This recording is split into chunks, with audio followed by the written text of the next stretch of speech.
Hello friends, fine truth ബ്ലോഗിലേക്ക് നിങ്ങൾക്ക് എല്ലാവർക്കും സ്വാഗതം. ഇപ്പോൾ ഈ ജപ്പാനിൽ നിന്ന് ഇറങ്ങുന്ന ഒരു റോബോട്ടുണ്ട്. സ്ത്രീയുടെ രൂപത്തിലും പുരുഷൻ്റെ രൂപത്തിലും സൂപ്പർ മാർക്കറ്റുകളിലും അതുപോലെ തുണിക്കടകളിലൊക്കെ ആളുകളെ സഹായിക്കാൻ വേണ്ടിയിട്ടും അത്യാവശ്യം കാര്യങ്ങൾ എടുത്തു കൊടുക്കാനൊക്കെ ആയിട്ട് ഉപയോഗിക്കുന്നുണ്ട്. അപ്പോൾ ലേബർ ചാർജ് കുറയ്ക്കാൻ കഴിയുമെന്നുള്ള അതിൻ്റെ പ്രത്യേകത. അപ്പോൾ അത് ചിലത് കണ്ടിട്ടുണ്ടെങ്കിൽ നമുക്ക് മനുഷ്യനാണോ അല്ലയോ എന്നുള്ള പോലും തിരിച്ചറിയാൻ പറ്റത്തില്ല. അതുപോലെയാണ് നമ്മൾ ചോദിക്കുന്നതെല്ലാം ആൻസർ പറയും, കാൽക്കുലേറ്റ് ചെയ്യും, പല കാര്യങ്ങളൊക്കെ ഉപയോഗിക്കുന്നുണ്ട്. അപ്പോൾ ഈ ആർട്ടിഫിഷ്യൽ ഇൻ്റലിജൻ്റ് ആണ്. അപ്പോൾ നിർമ്മിത ബുദ്ധി എന്നൊക്കെയാണ് പറയുന്നത്.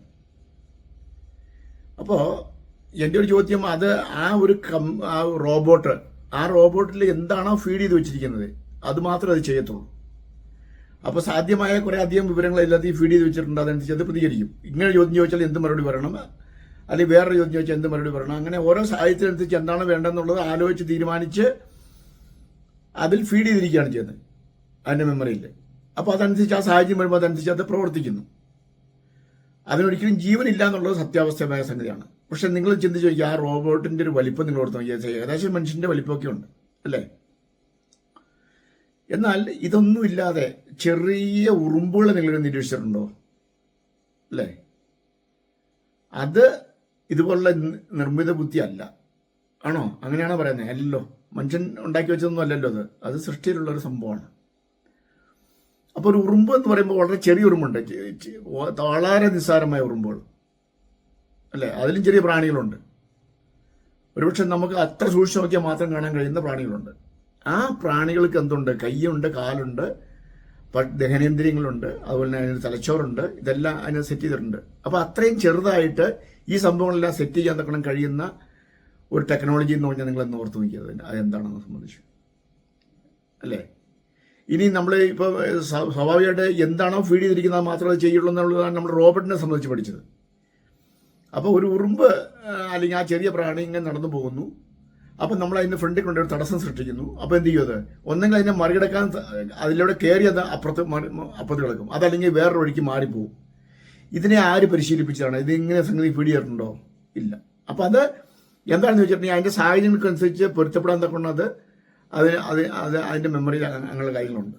ചിന്തിച്ച് നോക്കിയേ. അപ്പം ഞാൻ അതിശയിച്ച് പോകുന്ന സംഗതി എന്ന് വെച്ചിട്ടുണ്ടെങ്കിൽ മനുഷ്യനിർമ്മിതമായിട്ടൊരു റോബോട്ടിനെ ഉണ്ടാക്കുമ്പോൾ കൈയും കാലുകളും ചലിപ്പിക്കുമ്പോൾ ആ ചലനത്തിന് നമ്മളൊരു പ്രത്യേകം നിരീക്ഷിക്കുക. അതൊരിക്കലും ഒരു സ്മൂത്ത് ആയിട്ടുള്ള ചലനമല്ല. മനുഷ്യൻ നടക്കുന്ന പോലെ അത്ര ഒരു സ്മൂത്ത് ആയിട്ടുള്ളൊരു മൂവ്മെൻ്റ് അല്ല നടത്തുന്നത്. ഈ ചന്ദ്രനിൽ ആളുകൾ വാക്ക് ചെയ്യുന്ന പോലെയുള്ളൊരു സംഭവമാണ് ഉള്ളത് അല്ലേ? എന്നാൽ ഈ മനുഷ്യൻ്റെ ഈ അല്ലാതെയുള്ള ദൈവത്തിൻ്റെ സൃഷ്ടി എന്ന് ഓർത്ത് നോക്കി അങ്ങനെയുള്ളൊരു കൃത്രിമത്വം നമുക്ക് ഫീൽ ചെയ്യുന്നുണ്ടോ? യാതൊരു തരത്തിലും ഇല്ല അല്ലേ? ഉണ്ടോ? ഇല്ല. എത്ര എക്കോ ഫ്രണ്ട്ലിയായിട്ടാണ് ദൈവം സൃഷ്ടിച്ചിരിക്കുന്നത് നിങ്ങൾ ചിന്തിച്ചു നോക്കി. അപ്പോൾ ഇപ്പം മനുഷ്യന് ഈ പുരോഗതി പ്രാപിച്ച് 21-ാം നൂറ്റാണ്ടിലാണ് ഇതെല്ലാം കണ്ടുപിടിച്ച് ഇത്ര ഒരു കണ്ടുപിടുത്തത്തിലേക്ക് വന്നത് അല്ലേ? ഈ പ്രാണികളും ജന്തുക്കളും ഇതെല്ലാം എത്ര വർഷങ്ങൾ കൊണ്ട്, ആയിരക്കണക്കിന് അല്ലെങ്കിൽ കോടിക്കണക്കിന് വർഷങ്ങൾക്ക് മുമ്പ് ഇത് ഭൂമിയിൽ ഉണ്ടല്ലോ. എന്തു പറയാൻ കഴിയും അല്ലേ? അപ്പോൾ അവരുടെ കണക്ക് പ്രകാരമാണെങ്കിൽ ആയിരക്കണക്കിന്, അല്ലെങ്കിൽ ഇപ്പോൾ ഇതിനെ എതിർക്കുന്ന ആളുകൾ, അതായത് സൃഷ്ടിയല്ല പരിണാമം എന്ന് പറയുന്ന ആളുകൾ, അവിടെ പറയുമ്പോൾ കോടിക്കണക്കിന് വർഷങ്ങൾക്ക് മുമ്പാണ് പറയുന്നത്. അപ്പോൾ അന്ന് ഈ പ്രാണികളുണ്ടല്ലോ അവിടെ അല്ലേ? അപ്പോൾ അന്നത്തെ അതിനെ സൃഷ്ടിക്കാൻ ഉപയോഗിച്ച ആ ടെക്നോളജി ഇന്നത്തേക്കാൾ മികച്ചല്ലേ? ചിന്തിച്ചു നോക്കിയേ. ഇന്ന് ശാസ്ത്രത്തെ വളർച്ച പ്രാപിച്ചിട്ടും കൂടി അവർക്ക് അതിൻ്റെ വലിപ്പത്തിൽ കുറയ്ക്കാൻ കഴിയുന്നില്ല അതിനെ, ഉണ്ടോ? അപ്പോൾ അതിൽ സൂക്ഷ്മമായിട്ടുള്ള ഒരു ടെക്നോളജി, ഒരു ശാസ്ത്രം അന്ന് പ്രവർത്തിച്ചിരുന്നു എന്നുള്ളതല്ലേ മനസ്സിലാക്കാൻ കഴിയുന്നത്. ആ ചെറു പ്രാണികളെ പോലും സൃഷ്ടിച്ച് അതിൻ്റെ തലച്ചോറ് സെറ്റ് ചെയ്ത് അതിൻ്റെ മൂവ്മെൻ്റ് എല്ലാം വളരെ സ്മൂത്താക്കി സെറ്റ് ചെയ്തപ്പോൾ ആ ഒരു ടെക്നോളജി ഓർത്ത് നോക്കിയാൽ എന്താണെന്ന്. അപ്പോൾ ഇന്നത്തെ കണ്ടുപിടുത്തത്തെക്കാളും മികച്ച ഒരു കണ്ടുപിടുത്തം ഒന്നുണ്ടായിരുന്നു. അതാണ് സാക്ഷാൽ ദൈവം. അപ്പോൾ അതുകൊണ്ട് ദൈവം ഇല്ല എന്ന് വാദിക്കുന്നതിനേക്കാൾ 1000 ഇരട്ടിയോ അല്ലെങ്കിൽ 10,000 ഇരട്ടിയോ എവിഡൻസ് നമുക്കുണ്ട് ദൈവം ഉണ്ട് എന്ന് വാദിക്കാനായിട്ട്.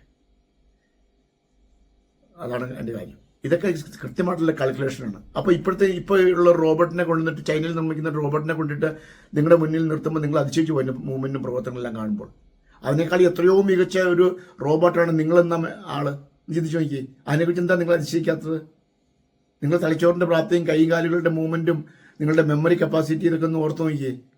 ഇന്നുള്ള ഏത് റോബോട്ടിനേക്കാളും എത്രയോ അധികം അതിന് വെല്ലുന്നതാണ്. ആ ടെക്നോളജിയെക്കുറിച്ച് എന്താ ചിന്തിക്കാത്തത്? അതാണ് സാക്ഷാൽ ദൈവത്തിൻ്റെ സൃഷ്ടി എന്ന് പറയുന്നത്. അപ്പോൾ നമ്മളത് മനസ്സിലാക്കണം.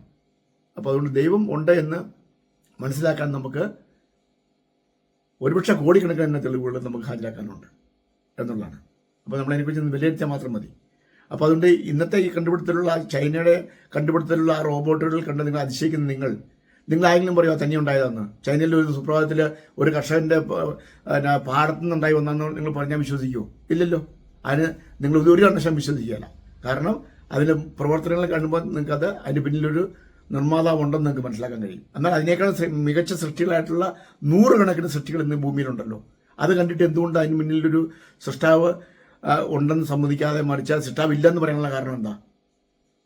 അപ്പോൾ അതുകൊണ്ട് തീർച്ചയായിട്ടും ഒരു ദൈവത്തിൻ്റെ തെളിവുകൾ നമുക്ക് ഈ പ്രോജക്റ്റിൻ്റെ നോക്കിയാൽ ഇഷ്ടം പോലെയുണ്ട്. ഏതാ ഇന്നത്തെ വീഡിയോ നമുക്ക് ചിന്തിക്കാൻ കഴിയുന്ന ചില കാര്യങ്ങൾ പ്രദാനം ചെയ്യുമെന്ന് വിചാരിക്കുന്നു. നമുക്ക് മറ്റൊരു വീഡിയോയിൽ വേറൊരു വിഷയമായിട്ട് കാണാം. അതുവരെ ഗുഡ് ബൈ.